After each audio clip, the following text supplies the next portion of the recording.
Hi.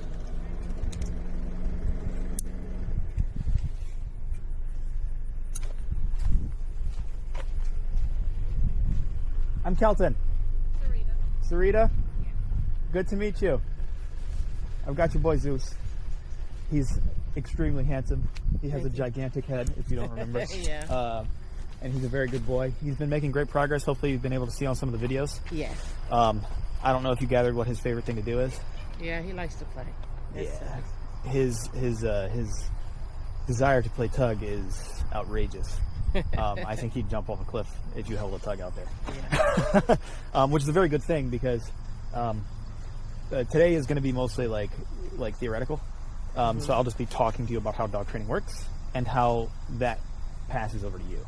Okay. Right. Especially how to use those basics, because you don't need to learn how to be a dog trainer, otherwise why hire me, right?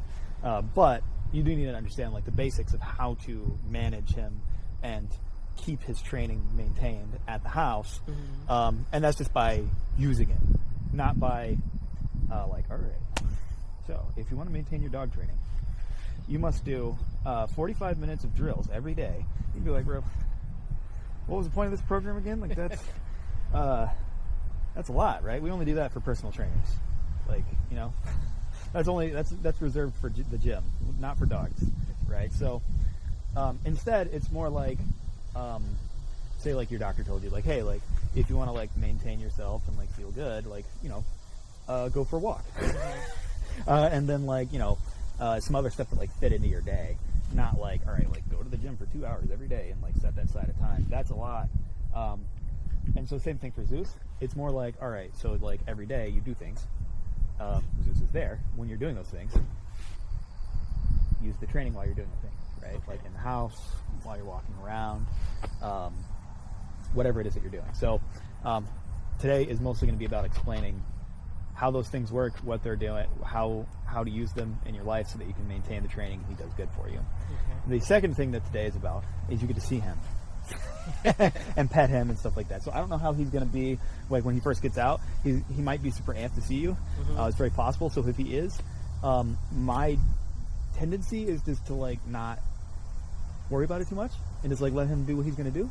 And so if he's ramped up and kind of and maybe isn't doing exactly what you would like him to be at home, I kind of just go, I forgive it, because it's hey, he hasn't seen you in weeks. He's really ramped to see you. But you tell me, is that okay with you? Or yeah, that's fine. Okay, cool. Yeah. I know we did have a question. Yes, what is it? Have he been around, have you taken him around other dogs to see how he acts? Yeah. He's a little standoffish with other dogs, I've noticed. Not all of them, but some of them. So especially if there's a barrier, right? So if there's a fence, he gets a little right? If there's not a fence, he doesn't decide to oh, I'm gonna go kill them or anything like that. But he's a little but on a walk, he'll walk right by another dog. He doesn't care at all. Okay. Yeah. So he will walk past another dog and don't try to.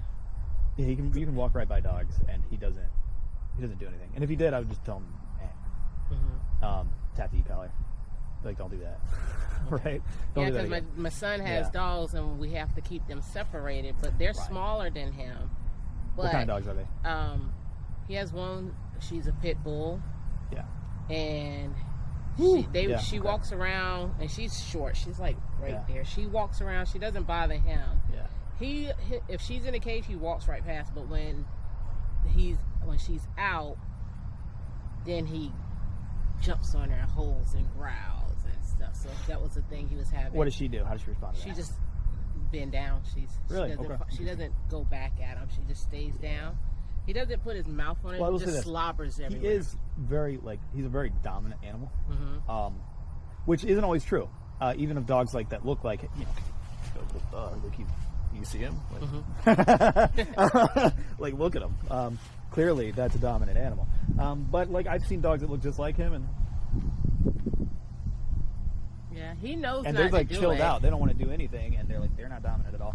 But he does. He also he wants to hump. Yes. Things Yeah, he's it's about it. hump people. He does like to, he tried once on me. I don't know if you saw it in the video. I told him I was gonna beat his ass. He tried that again. I was like, do not do that. He does it too. He jumps up when they're on my son or my husband, and they think he's playing, but he's trying to hump them, standing he's up. Trying to mate with them, and he did it to our kennel tech. And I'm like, what are you? He doesn't do it to me. He actually he tries to. He like, you know what I mean? Like he like ejaculated. Oh Lord. Yeah, that's happened. Like, cause that'll happen. Cause like it doesn't take very long for like dogs like that. Like it can, if you don't like get them off you within like 20-30 seconds, like that could happen. So, so that did happen. I think he just didn't know what to do. The kennel tech, I think he was just like, what the, cause Zeus is huge and our kennel tech's not that large. Yeah. But fortunately he's also not scared of dogs at all, even dogs like Zeus. He's really chilled out with him. He likes Zeus.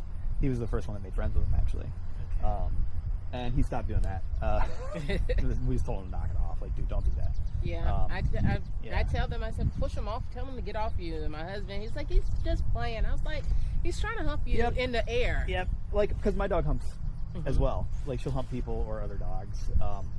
And I just tell her to knock it off. Yeah, because if I'm bending down washing him or something and I said, you better not. You better not do it, yeah. And he just stops. I said, because, I don't like, he's taller, way taller, and I'm like, I'm heavy. And then my balance is not good. So I was like, he knows not to jump on me. Yeah.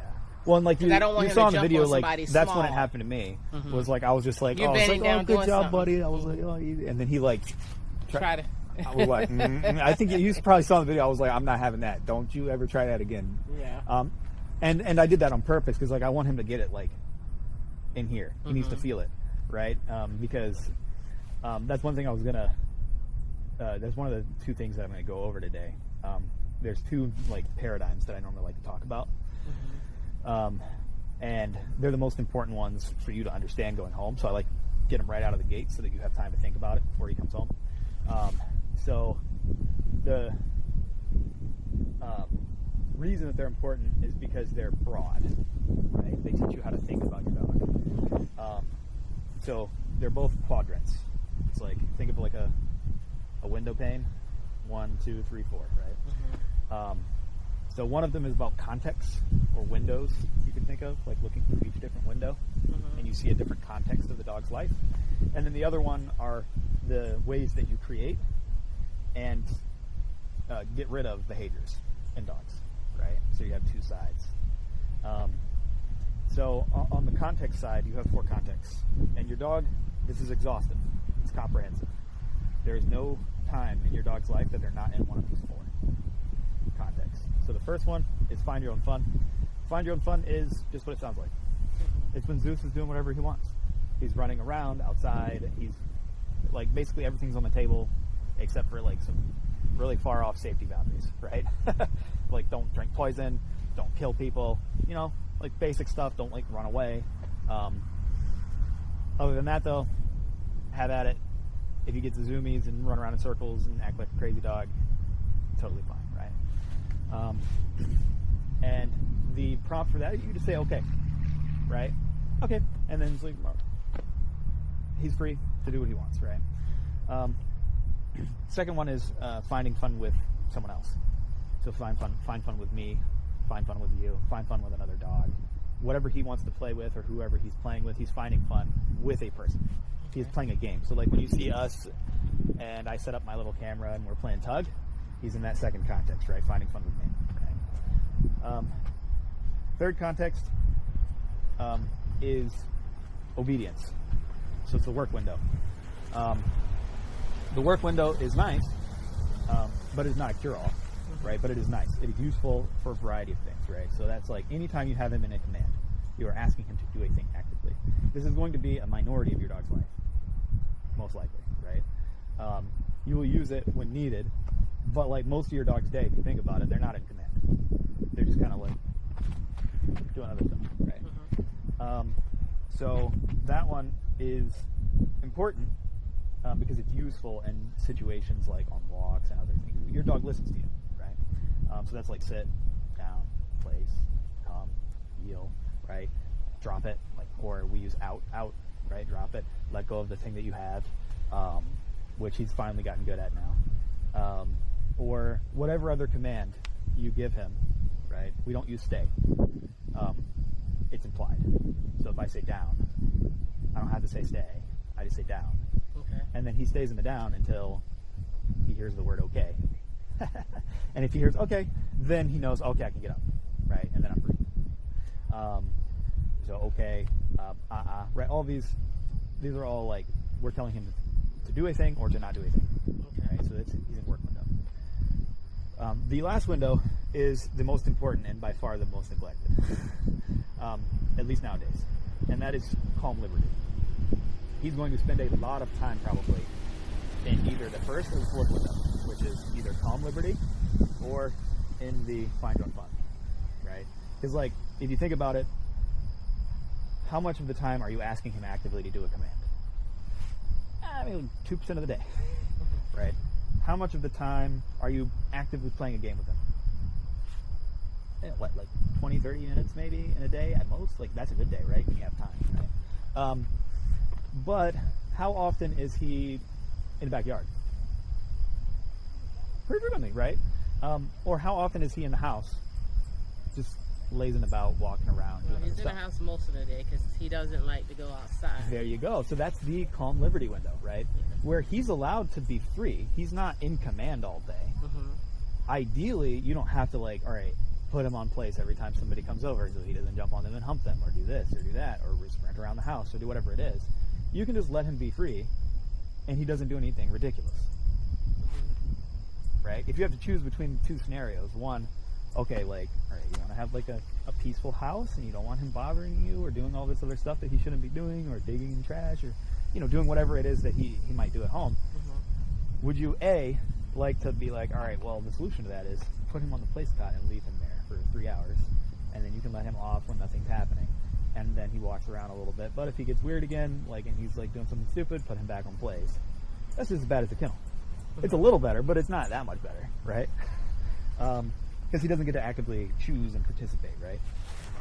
So A, or B, let him walk around. And he makes good choices and is responsible and doesn't do anything really stupid. Would you choose A or B? Well, he does B. We let him walk around. B is the way, right? Yeah, but when we do have company, we have to put him up because he's more standoffish. Yeah. And growling. Yeah. And barking. Yeah. And won't stop. And so then the question is, how do you take B and make it transfer to those scenarios? Because with some dogs, it's like, hey, like, don't let other people pet your dog. There are dogs that we work with where I'm like, dude, just don't. Yeah, it's not worth it. Don't let him do it. And if family member comes on, they're scared of him. Yeah. And we say he's a big baby. You just gotta let him smell you, get used to you. But it's now with Zeus, most of the barking. It could be possible, and with the barking, you can just. Yeah, he would never You stop. can just it's make just that like, go. We have to put him in a cage and cover him up so he doesn't see him. You can make that just go away, right? Just go away completely, entirely, in the calm liberty window by doing one thing. So at the house, say like a husband or you know, like we do this all the time to each other, spouses, or like say that I had showed up an hour late and you just sit in your car. Did you text me beforehand and say, hey, I will be there at 11, make sure that you are not late because I have something to do later? You didn't text me that, right? No. However, if I had shown up an hour late and not said anything, you know what I mean? Would you be like, listen, you seem like a nice person, but like, could you like try to explain like what happened? And then if I didn't have a good explanation, be like, that's not, you can't.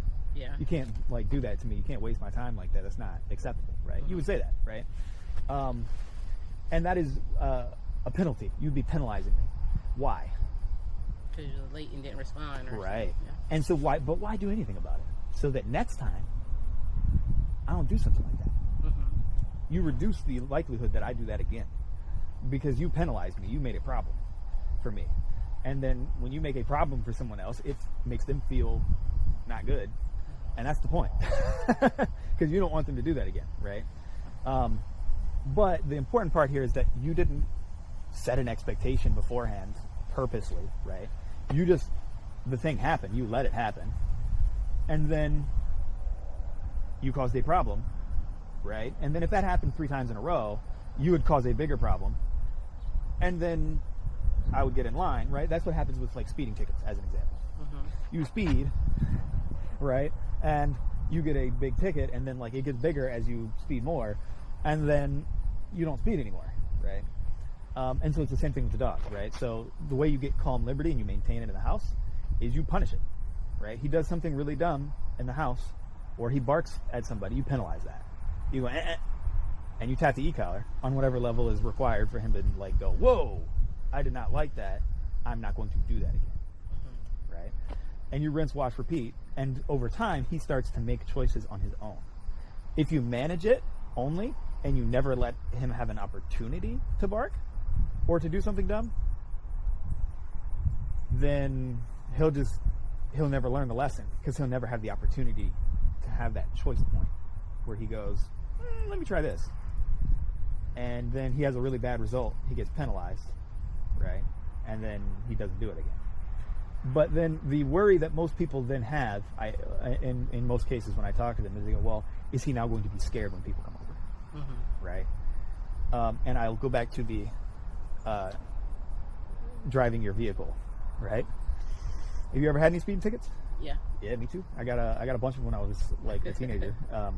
I got like maybe 4 or 5 of them when I was like between 16 and like 22. I don't speed anymore. I haven't had a speeding ticket in a long, long time. Yeah, I haven't had one either. It's been a long time, right? And it's because that sucked. Like I had to do like the little driving thing to get like points taken off. One time, like I had to do like that 2-day like little like thing where you go in for like 8 hours and you waste your whole weekend. It sucked. And I had to pay money. Fortunately, not like thousands of dollars or anything like that, but it was a nuisance, right? So I don't speed anymore. But I'm not afraid to get in my car and drive. Yeah. Right? Because the reason is because I know how to avoid the penalty. It's easy. It's simple. Because if I'm not speeding, I don't get a speeding ticket. If I had been driving 25 miles an hour in a 40 or in a 35, it's well under the speed limit, but not too far under. Say I was going like 25, speed limit's 30, I'm good, everything's nice in my car, and then I get pulled over and given a speeding ticket. That happens to me a few times. I'm gonna be afraid to get in my car. Yeah. Because I don't understand how to avoid not getting a ticket. Getting the speeding ticket. Like I feel like I wasn't speeding. I don't understand, right? Or if I got pulled over and then they gave me no reason, they just gave me a ticket and didn't tell me like there's no information on why I got a ticket, and I can't figure it out. I'm not gonna get in my car again. I'm gonna let somebody else drive it. I'll be like, yeah, like I'm not having that happen again. That sucked, right? I don't understand, right? Yeah. So it's not like that because it's contingent and avoidable. So that's all you got to do with penalties with dogs is if you penalize them and they understand why, and then they learn how to avoid it, they're cool. Everything's fine. They're not afraid, right? So we've already started that process with Zeus, obviously. We've been doing that with different things. And he's been learning, like, hey, he's don't smart. do these things. He knows. Oh, he's smart. He knows what to do and what not to do. Yeah. But he's like, we say he's like a child. He got selective hearing when he wants to. Because you could tell him something and he knows he's supposed to do it or how to do it. But it's like I do it on my own good time sometimes, or I'll do it and then I don't do it. And then it gets you frustrated because you're just like, you know what you're supposed to do. Right. And you may have seen, like, in some of the videos, like, when I was first teaching him down, as an example, like, you could tell he figured it out. But then he still was like, I'm not going to do that. Yeah, he's resistant. I don't feel like I want to do it. And so then the question is, like, well, how do you handle that kind of thing? Because it's going to happen to you when he comes home, eventually, sooner or later. He will go, he'll try to blow you off. So what did you gather from the videos? How do you keep him from blowing you off? You kept trying. I did. Yeah, you probably there's probably a couple of videos where you were like, oh my God. He just kept trying to pull him down and pushing and he wouldn't go. So I'm just like, I know I'm not going to be doing all that. Exactly. It's going to get me frustrated. That's why we do that for you, right? Because when they're first learning it and he doesn't get it, well, and also physically he is like he is like a unit. So like trying, because like, all right, so you might have seen I had to do like it's been around a long time and it works just fine. It doesn't hurt the dog or anything like that as long as you do it properly, but like I had to like use like my foot to just like step on the leash and like help him into the down. I don't normally do that. Like if you watch other videos with most of the dogs, like I just kind of like go right, and then kind of like pop down on it like you saw me trying to do with him. And then at most I might have to like pull down like from a standing position and get him to go into the down. I normally don't have to step on the leash and then also push them down. You know what I mean? And it's still like it was still hard. Yeah, I had to work really hard to get him to do it. And I think because he's both strong and was like, I don't know, I'm not doing it. And I think the difference is when he's at home, when I talk to him, I like, go lay down somewhere. Yeah. And then if he's not and he's still in my face, I said, go lay down. So I say lay down. Yeah. And then he'll just go on and just flop wherever he is and lay down. And right. And so it's more of like a him choosing like, oh, I'll go lay down over here, go lay down over there, like whatever. Yeah. And you're basically just telling him to go chill out, go do something else.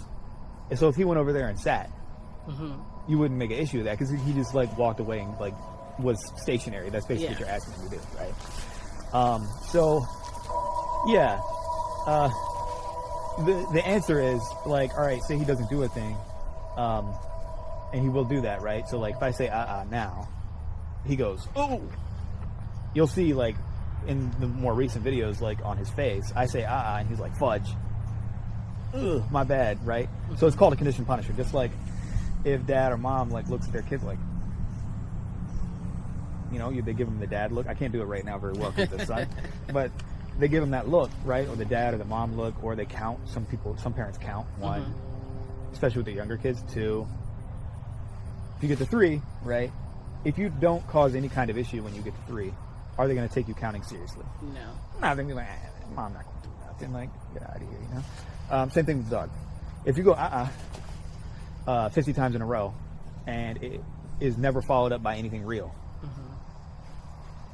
it's like a phone battery. It charges up when you charge it, but then if you leave it and you keep using it, battery dies over time. It slowly decharges and then dies. So same thing with the conditioned punisher and with all the commands. If you don't back it up ever, pretty soon they're gonna be like, they'll try blowing you off, and then if nothing happens when you say then like they'll start making you say like 20 times over and over and over and over and over and over and over and over, and then like maybe they'll do it, but then they'll get back up, or they'll like start coming to you and they'll come to you and then they'll be like, I'm gonna go back, right? Because they learned that doesn't mean anything. It's just a word. It's just a sound, right? But if you say have a kid and like you're like, hey, like put the iPad away, and they're like, oh, like, and you go 1, 2, and I'll put it away, and they put the iPad away, cool. But then you turn around, and you know, like 30 seconds later, they're like, and you come back. Are you gonna go, all right, put the iPad away, 1, 2? Are you gonna do that again? Hell no. You'll be like, oh, I see. You have thought that I was not serious about this. Interesting. Okay, now you're in trouble, right? It's like now it's like the same. It's like instant, right? Like, oh, now you're in trouble, right? Same standard, right? If he wants to remember, if you want him to think, oh, this means something, it has to be that. Because otherwise, because if you did do that, you'd be counting 1, 2, 3. You'd be coming back and forth 10 times, and they'd be like, shoot, like as long as I put it away for a second, I can take it back out, and she's just gonna come back and do that again, and then I can take it back. You know what I mean? And it's just like, I don't care, you know. Yeah. And then it's just gonna be wasting your time all day with Zeus, right? So that's what I encourage people is like, hey, like make sure you back it up, right? So that's the second part. Is there's the 4 quadrants of behavior creation and behavior like elimination, right? So we just talked about one of them, which is what's called positive punishment.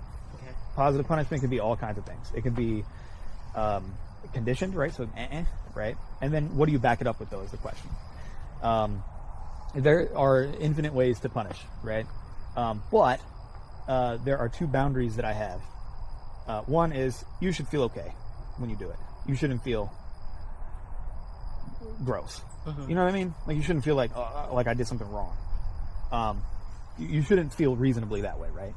Like, I can think of, like, if I beat a dog with a stick, if I did that, right, like, I would feel like gross and evil. I'd be like, that is disgusting. Like, why would I do that, right? And the second thing is that would also violate is you shouldn't have it shouldn't potentially injure the animal. Yeah. Or you shouldn't injure them. Because there's so many ways to punish that don't have the potential for injury. Do those, right? As an example, social pressure. If you're here and I'm here, do you feel any social pressure from me? No, we're just having a conversation. But if I'm like, all in my face, that feels weird, right? You're like, oh, gross. You probably still feel weird right now. Like, I walked close to you, like, that's gross, right?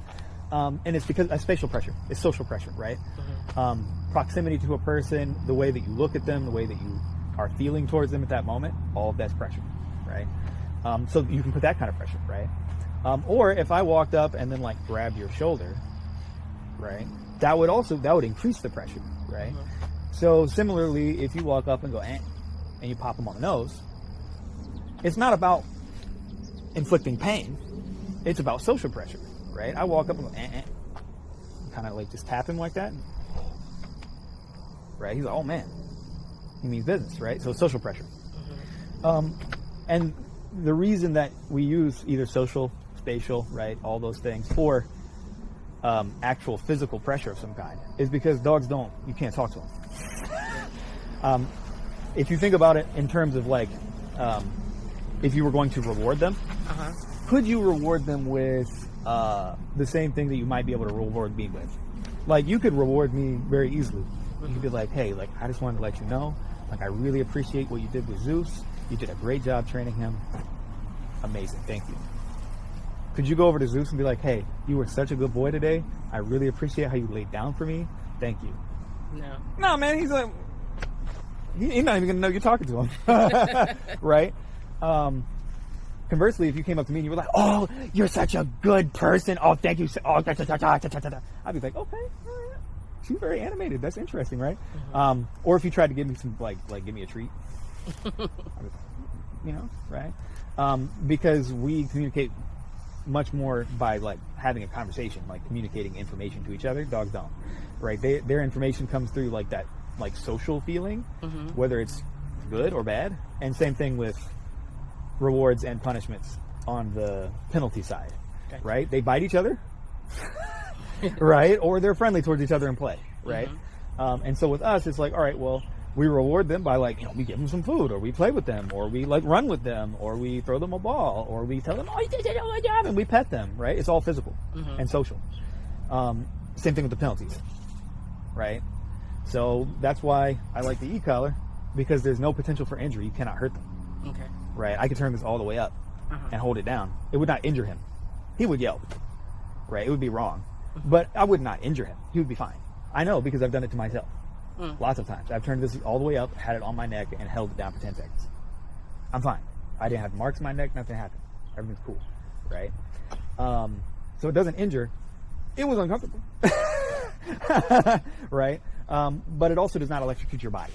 Okay. It stays here, right? So it's like a TENS unit where it, like, there's a pulse. Yeah, it's in the muscle, okay, right? And it does not go. It's like if you do hold it down, which I pretty much never do. It's one tap, right? So yeah, that's kind of the main stuff, right? So you got positive reinforcers, and then you have negative reinforcers, which means you make it more likely. So if you get in your car, you don't put your seatbelt on, what do you hear? Ding, ding, ding, ding, ding, ding, ding, ding, ding, ding. That's pressure, right? Sound pressure. And then what happens? Put your seatbelt on, and then it stops. So you make the pressure go away by doing the thing that you're asked to do. That's the same principle. Pop, pop, pop, pop, pop, pop, pop, pop, pop. You know, down, or down, tap e-collar, guidance with the leash if needed. He goes into the down, everything goes away, right? And then you follow that with positive reinforcement. Okay, good job, buddy. Yeah, you did so good, right? So negative combined with positive on the other side. positive reinforcers can be lots of things. It can be food, it can be praise, or the simplest one is if you're on a walk, just say, okay, and then let him go.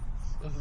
Let him go sniff things. That's why I like using the retractable leashes, is because I can give them 16 or some leashes 26 feet of freedom to go do stuff, right? Or if they're off leash, say, okay, and then let them go. Let them go sniff things and do stuff. That freedom is rewarding, right? So that's basically how you create the behavior, and then the penalty is how you reduce the behavior, right? So things you don't want, you reduce it that way. Things you do want, you create pressure until they do the thing, and then you reward them once they've done it, right? So with all of that said, let me get him out. Okay, I gotta get me some tissue. Yeah. Has he worked on not running out of doors and stuff with y'all? Yeah. Because that was his big. Yeah, he likes to shove through the door. He likes to pull and push you through. Or get in, go before you even open the door. Yeah. So he's in a 10x10 kennel, so I have to get him out of that kennel. And what is there? There's a door, right? So I don't let him push me through the door or pull me through the door. I make him wait. And then once we go out of there, there's another gate, because we have it's all triple gated. Because if a dog digs out of a kennel or something like that, you can't have them escaping. Yeah. That is bad for multiple reasons. It's bad for business, it's bad for the dog, it's bad for the owner, it's bad for me, it's bad all the way around. So we want to keep them safe. So there's another gate, and then there's another gate, and there's another gate. For me to get him into that truck, I have to pass through 4 gates. Okay. And at every gate, I don't let him pull me through. I tell him to sit or to down or to do something else. I use it as an opportunity to practice those commands. And so what I'd recommend is, if you don't want him pulling you out of the door, just make it a habit. You guys go through the door, just go Zeus down. And then if he goes to get up, once you open the door, close the door, make a consequence, tap the e-collar, down. Okay. And then open the door, and if he doesn't rush through the door, say okay, and then let him go through the door with you, right? You don't have to go through the door first or anything like that. You can let him go out through it, but at least now you've gotten a chance, because normally the problem is you don't get a chance to open the door all the way. No. And he shoves. Yeah. You want him to be here. If he runs through the door when the door is wide open and you're not in the way, that's not a big deal, right? Especially if he's on a flexi, because he can go out there and sniff things, and then you're like, okay, cool, right? But if you're on a 6-foot leash and you barely have the door cracked, and he's like, whoa, and then he pulls you down the steps, that's very problematic, right? So when we do I think it might be the next lesson, that's at your house, I think. Yeah, could be. So. Yeah, we will do it together. Okay. We'll practice some of this stuff there, because this one is mostly, like I said, me talking. But the next one is going to be you doing, right, at the house, because that's where he's going to spend the majority of his time. So I'm going to have you practicing things with him at the house. Okay. Yeah. And have you took him out to Home Depot or somewhere? Because I usually take him to Tractor Trailer. Tractor Supply? Yeah, Tractor Supply to get him washed. How does he do there? I have to wait till I don't see dogs. Okay, yeah. So that's the thing. I don't think I have taken him to a store yet. He pulls me around, and I have to hold the leash really tight. So by the time we finish, my whole arms and stuff is tight, and then you're going to be doing that completely differently. It's going to be very different. So it's just it's going to be much better than that. Taking him out. Into that type of setting. So over the next week, he will be going to stores and stuff like that. Okay.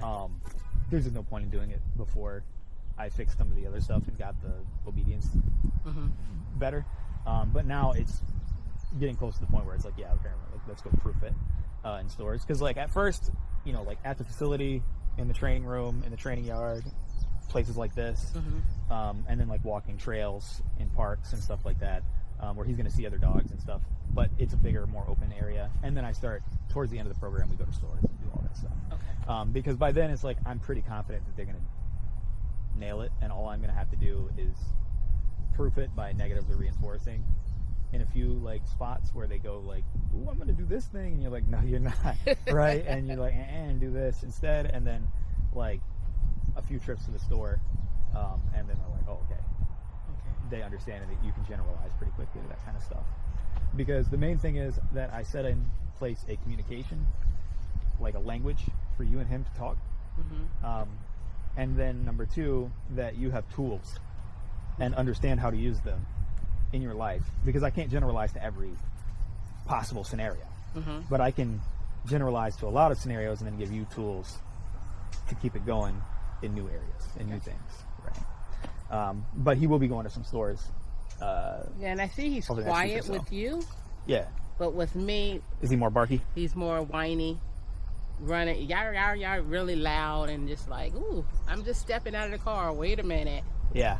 And then rushing out of the car when I open the door or something, before I can get his chain on him and stuff. Yeah. No, and I'm sure you've seen me, like, I start the video before I get him out of the crate typically. So you can see, like, the process of me getting him in and out. Yeah. Every once in a while I have to, like, boost him in because he doesn't want to get in the back seat. Yeah, I have to like, do that too in the car. And sometimes he just jump in there, no problem. Yeah, so, depends on the day. I have to lift him up too in the back. Just for him to get in the back of the trunk. Why are you so strong? Why don't you just pull yourself up? That's just lazy. Yeah, but let me go get him out so you can say hi and we can walk him around and stuff like that. You can ask any other questions you have. Okay. Yeah. Let me get some tissue. Yeah. Thank you. Thank you.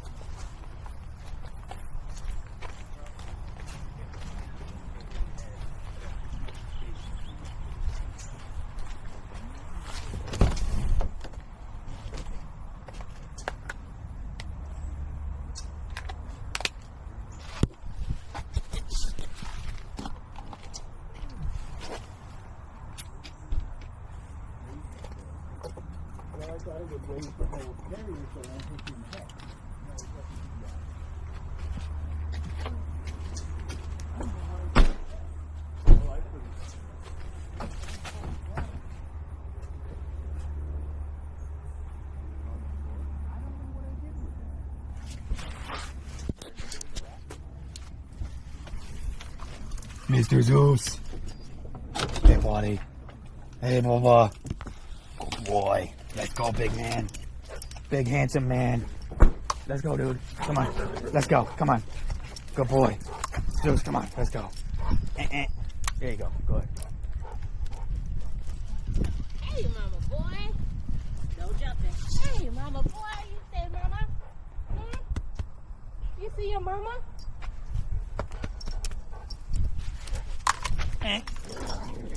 Zeus. Good boy. Yeah, that's it. You see them puppies? You see that puppy? Yeah. Huh? Let me tell you about all that puppy stuff. Zeus, come here. Come here. You got some stuff. Zeus. Sit. Go ahead. Ew. Nasty. You got eye boogers? You got eye boogers. Huh? Let's see that. He spends more time outside with us than he does at home, just by default. It's kind of required. I mean, there's no other way around it, because of the nature of the whole thing. Oh, no, you're good.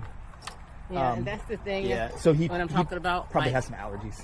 Yeah, he does. He has a lot of allergies. Yeah, a lot of bully breeds have allergies. I'm glad he doesn't look like he got any hot spots. So that's no hot spots that I can find. Yeah, he usually has them right here. Yeah, on his face because he drools so much. They usually be right there around his face and right there on the top of his head.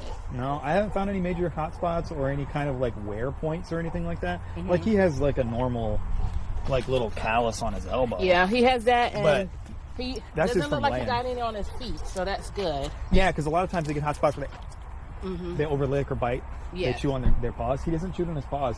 But I think because they're in what, like a gravel kennel or something? Gravel, yeah. 10 by 10. So when he's at home and he goes outside, I think it's outside in the grass, that makes him. Because he comes and he bites on his feet. So usually he have sores on the side of his foot. Yeah, and well, he's got a doghouse and he's got a cot to lay on. So he lays on the cot a lot. Yeah.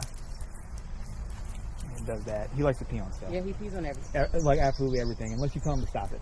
Yeah, he pees on everything. But I normally don't, because why not let my dog pee on stuff? What's the purpose of not letting him do it?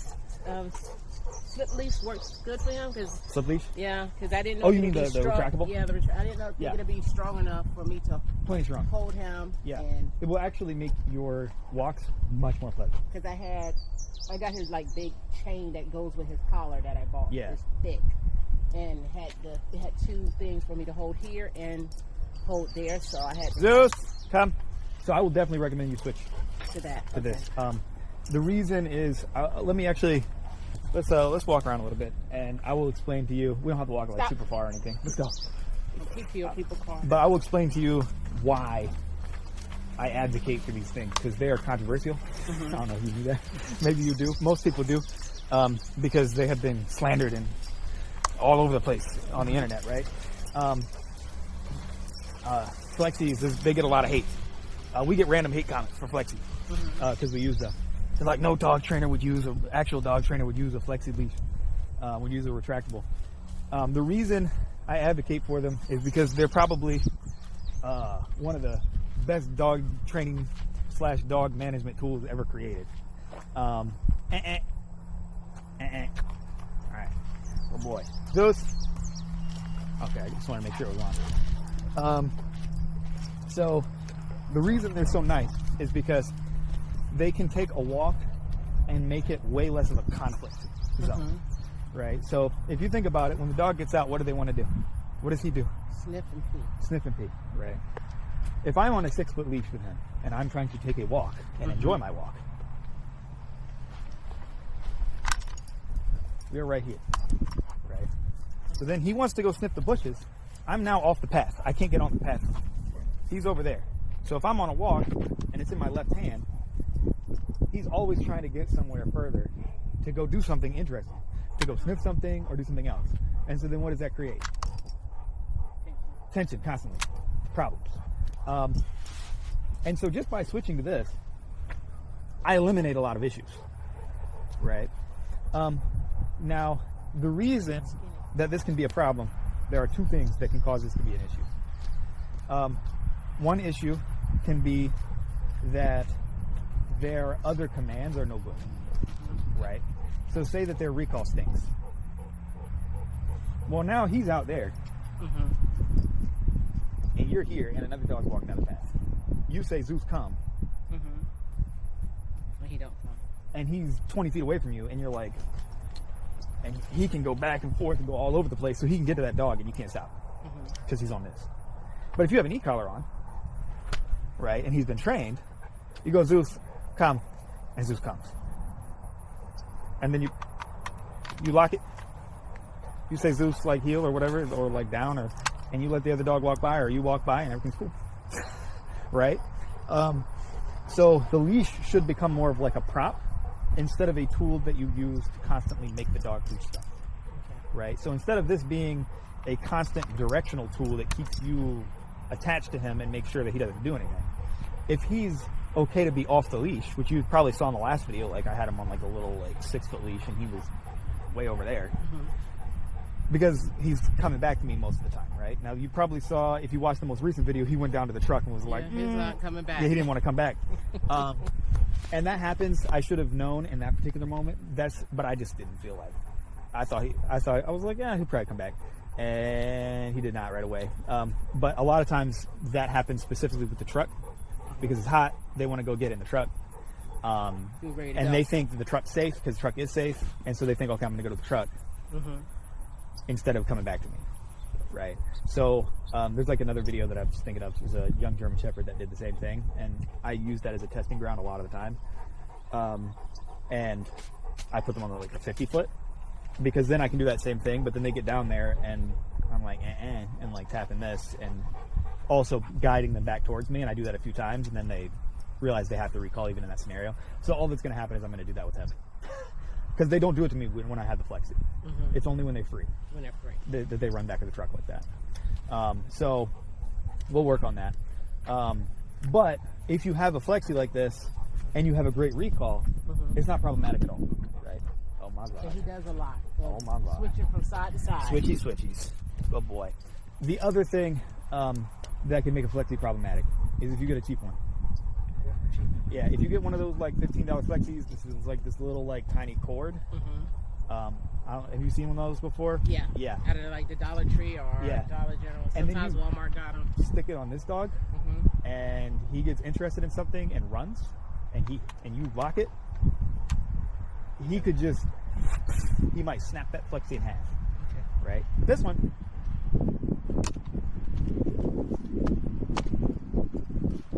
That's the one that they sent. Yeah. But I don't know what size to get because it had small, medium, or large. It don't matter. They have the small, medium, and then they have the large. Is that the small medium? Yeah. Okay, yeah, I think that's what this works fine. Small medium. I recommend people just pick whatever one they like holding, because the tape, it's the same. It's gonna hold up. Yeah. Now, like the large has a slightly thicker tape. Gotcha. But honestly, it don't. It don't matter. It don't matter. No, like I've had a 90-pound Rottweiler who also, I have scars here on my side. It's the only time I've ever been bitten, like on the, what's it called, on the torso by a dog. I've never been bit on the torso by the dog on bare skin before. It happened to me about 4 months ago, so I'm gonna have scars there forever. Because he like full mouth bit me a couple of times there. I actually used the stuff that is for dog injuries to put on there. Yeah, it's a silver honey. I just sprayed on. It was really ghetto. I'm poor. I don't know. I don't have insurance, and I don't want to go to the doctor because it's gonna be expensive. But it's so sad. But crying inside. No, I'm kidding. But that dog on one of these flexies, he actually grabbed it and was yanking on it with his mouth. We still have it and use it. It's fine. So they're strong. But ideally that never happens because they shouldn't hit the end of this leash hard. Because you can just say ant and they'll stop. Or you can say come and they'll flip around and come back, right? So if they're trained, flex is great because you can make it as short or as long as it needs to be. Okay. Right? So if you're out here in the field in an area like this and there's nothing going on, you can be like, okay, Zeus, go, go, go. Right? And Zeus can go wherever he feels like, right? If he wants to go sniff over there, that's cool, right? Because you're here with the flexi, and look how far he's way over there sniffing and doing his thing. He's having a great walk, right? But then somebody comes walking down that thing. Zeus, come on, well boy. And then I can lock it and say, let's go. And then if I stop and he feels the end of that leash, he comes off the pressure instead of pulling into it, right? So this makes it where your leash is now mini leashes, right? The other big thing that it does is if your dog does ever react to other dogs or people, this is secret technology, right? Because I hold back like this, right? I put pressure on him. And there's tension between me and the leash, and there's another dog over there. Does this make him more or less likely to react? More. I'm putting tension on the situation. He's like, why are they pulling me back? Right? And then I want to get there, so it makes frustration. That's how we train protection dogs. We train them by frustrating them with the leash. We don't let them get to the thing they want. And there's tension on there. There's pressure coming from you. And I act scared as best I can, right? And then they bark, bark, bark, bark, bark. The person goes away. And they go, lit. That worked. I'm doing that again. People do that accidentally all the time, just walking their dog. They don't want it to happen at all. But they're basically doing the same thing that I would do to train a protection dog. Because what they're doing is, tell me if this sounds familiar, you're walking with Zeus. You're on your 6-foot chain leash. You're here. He's pulling you. He's got pressure on there. Another dog comes. The other dog's kind of reactive. Zeus is like, oh, he's about to brawl. This is going to be fun. He goes up there and he, get out of here, get out of here. Right? He bark, bark, bark, bark. And you're like, oh. Trying to pull him closer, putting pressure on him. And then how do you feel? Anxious. Because you're like, you probably feel anxious when you see them. When you see them, you start feeling anxious. Because you don't know what he's going to do. He's reacted before. You feel like he's going to react. So you go, oh. You immediately feel tense and put tension through the leash. And he goes, all right, what's up? You confirmed him. He was suspicious already. And now you confirmed he needs to be suspicious because all of a sudden you're feeling nervous. You're putting tension on the leash. And he's like, why is that happening? I knew you were a problem. You make mom feel scared. Right? He doesn't know it's because of him. He doesn't know it because of him, right? He doesn't make that connection. But with the flexi, no tension. There's nothing. So if you don't like it, you just let it go. You give him what's called a choice point. You let him make a choice. If he chooses to act stupid and go, or bark or something like that, you just go, tap the e-collar, lock this, pop it, call him over and tell him to do something else, right? But you let him make the choice. So you saw when like that dog came by, I didn't immediately lock this and hold him. I let him go look, right? And when he started to, I said, was like, locked it, tapped the e-collar, made him come back. That was it, right? Because then you're teaching him to be responsible on his own. Because you don't want to have to manage with this leash all day long. Yeah. And have him pulling you and then having to like fight it and do this. Then the whole walk's a conflict. You want it to be cooperative, and you want him to not do the things just in the first place. So you're walking, you don't want him to go do something stupid. You want to just walk and not worry about him, ideally, right? And the only way you get that is by letting him make the choice. He makes the dumb choice. He gets the consequence that comes from the dumb choice, just like our lives, right? You don't save for your taxes. I'm in that situation, right? Like, you don't save for your taxes, and all of a sudden, you got a bunch of penalties, and you're in a problem, right? Yeah. Or you don't pay your electric bill.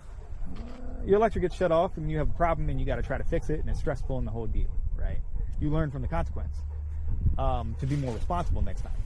And so same thing with him. He learns, hey, that's a bad choice because it leads to a bad consequence. But if you always manage it, and you never allow him to make the choice, then he never gets the consequence from the choice, and he never learns to make the decision on his own, right? So ideally, you have a dog that freely makes good choices, and then life is really easy. And then every once in a while, you might have to be like, hey, don't do that, blockhead, like, stop. But then most of the time, you're like, oh, cool. And you start to trust your dog to make good decisions. It's a really good feeling, right? So you'll see more of that as I take him to like higher traffic areas. Yeah. Any other questions about him? No. Or anything like that? No. The other thing, I think he has lost like maybe 5 pounds, 10 pounds, something like that. Yeah, that's like he's a little thin in the back end, but I don't know. We feed him as much as he'll eat. Probably because he probably wasn't eating in the beginning. Yeah, that's my suspicion. My suspicion is 2 things, and that's why we have like a policy thing on our website, like a fact about kennels and like board and trains and stuff like that. And one of the things that we have covered in there and in the contract is like, look, sometimes, not all, but sometimes dogs when they come, they lose a little bit of weight. Reason is because of 2 things. One, there can be a little bit of stress because there's other dogs around, and sometimes they won't eat as much, even if you give them as much food or sometimes even more food, right? Or if it's not that, the other thing that can happen is their activity level is higher in the kennel than it is at home. Okay. If you think about the difference between their day, at home, ain't nothing happening. Like nothing's going on, right? What's going on? They wake up in the morning and they're like, and they look around, and what's around? Nothing. And they're like, all right. And then like, okay, mom comes and like takes them on a walk maybe, or like puts them outside for them to go use the bathroom, and they're like, okay, cool. And they run around a little bit and look at some stuff, and then they come back inside, and then they're like, and what do they do? What does Zeus do? Nothing. He goes and lays down on his bed, right? And then he comes up and looks at you like, oh, hi. And you're like, oh, good boy, right? And then like, that's his day. That's like most of his day, right? Yeah. At the kennel, he's in a 10 by 10, right? There's 10 or 11 other dogs in 10 by 10s around. Some of those dogs are kind of chill. Some of those dogs are like, what is up? Woo! Like every morning they're like, what? Oh, and they're like that like 90% of the day. Like there's a dog we have named Savage right now. He's a Belgian Malinois. He's an airhead. He's not actually problematic. He's just an airhead. Because he don't mean nothing to anybody. But he run back and forth in his kennel all day. Woo! Hey, bark, bark, bark, bark, bark. What up, what up, what up, what up, what up, what up, woo! And he's just like that. And so Zeus is over there like, oh my God, what the fudge? And so then Zeus is walking back in his kennel like, what the heck are you doing? Like, what is up? And so then there's way more going on, so his activity level is higher. So he's doing more. And so they end up, even if they eat the same amount, or sometimes we have dogs eat more food and lose weight. That actually happened recently. They were like, okay, like, so how much you been feeding her? And they were like, you know, like 2 or 3 cups a day. I'm like 5 cups a day. 5 or 6 cups. It's like this little pip. I'm like 5 or 6 cups. They're like, holy, you what? I'm like, yeah. I'm like, that's why she already ate all her food. That's why she doesn't have enough food left over. right? Because they're eating more, but they're not gaining weight because their activity's outside. Okay. Right? So that can happen. However, the good news is, depending on how you want him to look, because he looks fine now, right? He doesn't look emaciated. He just looks kind of trim, right? If he was like weight, I would be already talking to you like, hey, like we might need to change some stuff. Rib showing and stuff. Yeah. But if you just see some hips, that's just a fit dog, right? So he just looks fit to me right now. But if you like him fatter, if you like him, beefier, when he comes home, he'll go back into his old routine unless you like add stuff into it to make his day like super active, and he'll gain 10 pounds in like a month and a half. That will happen, right? If things change. So that's why I tell people like, hey, like don't worry about that too much. His poop's been fine for the first like 4 or 5 days. His poop was a little looser, but that's because change of location, kennel stress, right? But now he's got the nice regular poops, solid poops. So he's been looking good. I need to ask them about his food. I'm not sure how much food he has left, or if he has any left. I need to check because I don't always feed them. Okay. But I'll have to ask the kennel tech when I get home. If not, we'll just give them like the Diamond high energy food, which is good food. But I can also let you know if we need more food. I'll let you know. I'll go look later today. But yeah, any other questions? No. Thoughts, concerns? Okay. And let me make sure I remember the things that. Okay, you asked me about going in and out of gates and doors, so I'll make sure that gets good. The other thing that's obvious, I think that we have to make sure about with every dog is like walking by people and other dogs. And then the other one that you asked about specifically was in stores. And you'll see that coming up over the next week. You'll see that soon, between now and him coming home. Actually, probably between now and the next in-program lesson. Which one was that scheduled for? I think they got it scheduled next Friday. Next Friday, does that sound right? Yeah. Yeah, because then he's coming home August 16th. Yeah. Is that right? Yeah. Yeah, so is that the following week? I think it's on the Tuesday same, or something? Or it's the I can't same remember. day. Same week. Same week? Okay, let me check.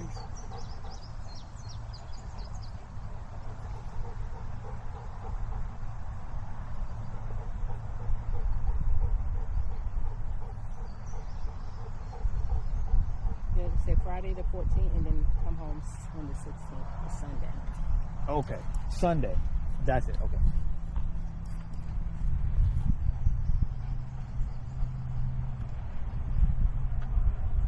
Aww. My mom called me and I said, "Can't talk now. What's up?" She said, "All good. Can we talk later?" And she asked me, "Are you upset with me?" And I'm like, "Oh, no, not at all. You're fantastic. I'm just doing something with Zeus." Okay, yeah. So, yeah, between now and Friday, you'll see some stuff with, because I'm finishing off the commands and doing proofing in public, so you'll see all that stuff. Yeah. Let me try it down in the grass. He might be kind of hot now, done with life, but let's see. Zeus, down. Zeus, down. Down. Come on, dude. Down. Down. This is lame. That's so lame, Zeus. Down. Come on. You not feeling it right now? Alright, let's try again. Come here. Zeus, come. Zeus! Down. Down. Why? Come on. Okay. Good boy. That's much better. You can see I'm not having to like yank him or like do anything crazy anymore. And I'm sure you saw in some of the other videos that he's going into the down just fine now. And that's why I'm just proofing it. Because he needs to be able to do that in the store. He needs to be able to do that in like public areas. I actually want to do one video with him if I can make time for it, as a capstone video. Once I have everything fully proofed at like a busier like area, like public, like downtown Raleigh or something like that. Okay. Where there's like a lot of people and foot traffic and buses and stuff like that, and take him down there and do a final video with him. To make sure any type of distraction. Yeah, just to show like that he's capable of doing it in really high distracting areas. Yeah. Because the way I think about it is like, all right, if you can lift 500 pounds, you can lift 100 pounds. Mm-hmm. So if I'm like, here, look, this is Zeus lifting 500 pounds, then he comes home and you're like, okay, I have this 100-pound situation. You know he's good for it. Yeah. And so then if he doesn't do it right away, you don't think he didn't train the dog. You think, all right, what do I need to do differently to make sure he does it right? That's the idea. So, but he's a good boy. He's very handsome. He's very smart. We had a little bit of a slow start with this program. Mm-hmm. It happens. But he's come out of his shell and really, he's learning fast and doing really, really good. He's very smart. Yes, he is. He's also, he really loves people. He loves pets. Yeah. You're handsome. Handsome. Oh, there's you. Thank you. With your big balls. You nasty. Yeah. Good boy.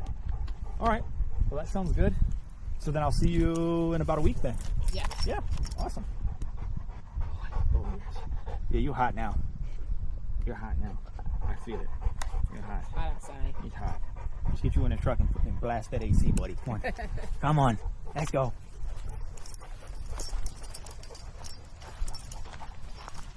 Oh boy. How many kids do you have? We have 5. Woo! They all still live at home? Only 2. Yeah? They miss Zeus? Yeah. Yeah. I'm sure they do. How old's your oldest? My oldest is 25. 25. So I'm a little older than your oldest. That's good.